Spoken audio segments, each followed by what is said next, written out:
ছোট ছোট বোটগুলো কি করে, এই বড় বোটটা থেকে যারা যারা ল্যান্ডে আসতে চায় তাদেরকে নিয়ে আসে। কারণ হচ্ছে এখানে জলের ডেপথ ততটা বেশি না যতটা ওইখানে। ওই বড় বোটটা এখানে আসতেই পারবে না।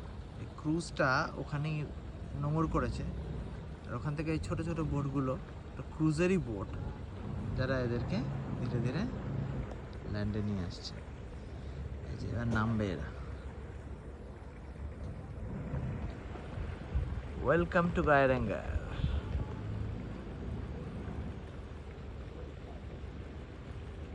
ক্যাপসুলের মতো দেখতে বোটগুলো।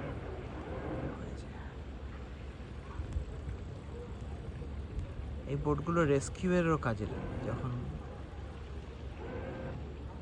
সমুদ্র কিছু প্রবলেম হয় তখন এই বোটগুলোতে করে লোকজনকে রেস্কিউ করে।